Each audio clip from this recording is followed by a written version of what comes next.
that morality that is hard to argue further on beyond good and bad. You can do it in a medical way, you know, it's good for your health or not, and what are proportions. Or you can do it in fair play, which is it's a bit like, it has a bit of the moral discourse, but fair play is much more. I'll come to that later. What is at stake when we talk about doping control systems? We can talk about human rights, data protection, personal right of personal data, infringement of privacy and all that.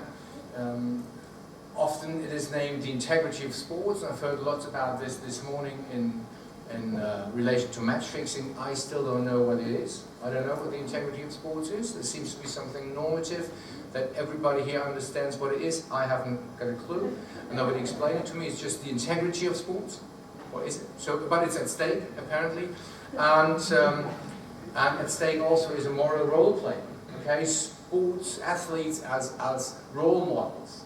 And if they don't, they lose this kind of role model. I can easily follow that. But this also at stake, and that might be a way to look at it. So I give you a short overview on athletes' narratives. I wanted to call it athletes' views, but I call it athletes' narratives in this way. Why athletes? We heard yesterday something about Walter Palmer on athletes' views, and I think I agree with him that it's a group in the whole discussion that is often treated in a very patronizing way. They are somehow the main actors in the field, but they're regarded very often from above in a paternalistic way. You know, you do what you do best, and we decide how we judge it.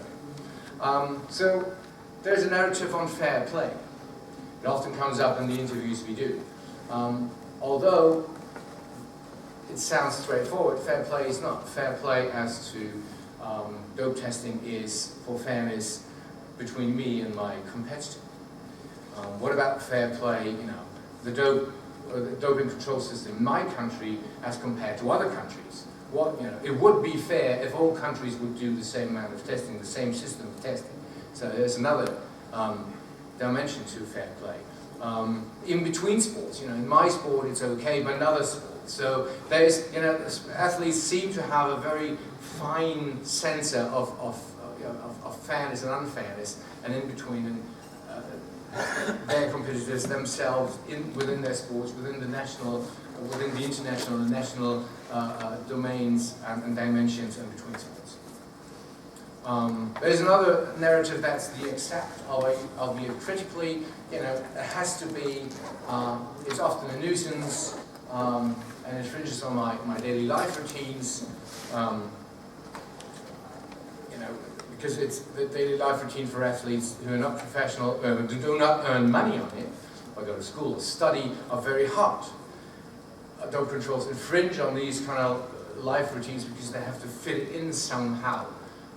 So they accept it as part of their sports, kind of a trade-off, you know, I give it, I agree to it, so I get a clean sport, but it's a nuisance I put on, it's some extra I put on. So there's a critical